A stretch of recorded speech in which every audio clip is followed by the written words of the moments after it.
Chapter 6, Bebe. Bebe was a girl with short brown hair, a little Bebe nose, totally tiny toes, and big brown eyes. Her full name was Bebe Gunn. She was the fastest draw in Mrs. Jules's class. She could draw a cat in less than 45 seconds, a dog in less than 30, and a flower in less than 8 seconds. But of course, Bebe never drew just one dog or one cat or one flower.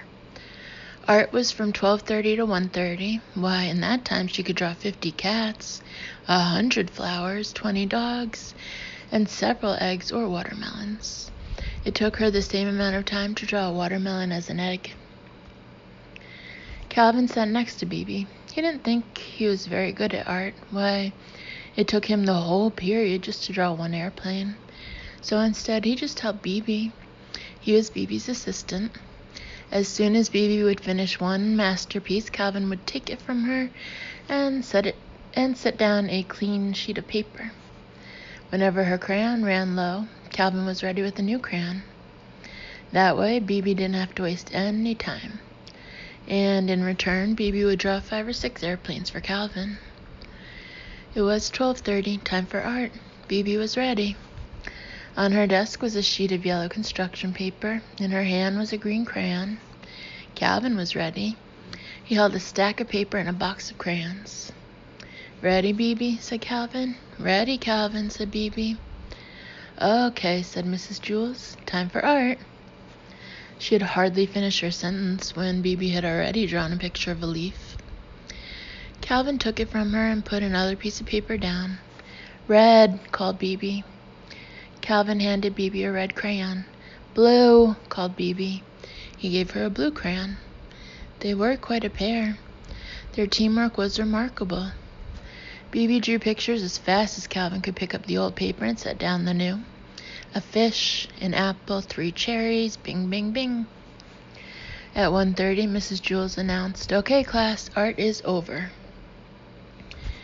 Bebe dropped her crayon and fell over on her desk. Calvin sighed and leaned back in his chair. He could hardly move. They had broken their old record.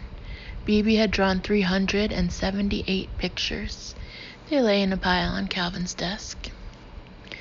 Mrs. Jules walked by. "Calvin, did you draw all these pictures?" Calvin laughed. "No, I can't draw. Bebe drew them all." "Well, then, what did you draw?" asked Mrs. Jules. "I didn't draw anything," said Calvin. "Why not? Don't you like art?" asked Mrs. Jules. "I love art," said Calvin. "That's why I didn't draw anything." Mrs. Jules did not understand. "It would have taken me the whole period just to draw one picture," said Calvin, "and Bebe would only have been able to draw 100 pictures. But with the two of us working together, she was able to draw 378 pictures. That's a lot more art." Bebe and Calvin shook hands. "No," said Mrs. Jules, "that isn't how you measure art. It isn't how many pictures you have, but how good the pictures are. Why, a person could spend his whole life just drawing one picture of a cat. In that time, I'm sure Bebe could draw 1,000,000 cats." 2,000,000, said Bebe. Mrs. Jules continued, "But if that one picture is better than each of Bebe's 2,000,000, then that person has produced more art than Bebe." Bebe looked as if she was going to cry. She picked up all the pictures from Calvin's desk and threw them in the garbage. Then she ran from the room. "I thought her pictures were good," said Calvin. He reached into the garbage pail and took out a crumpled up picture of an airplane. Bebe walked outside into the playground. Louis, the art teacher, spotted her. "Where are you going?" he asked.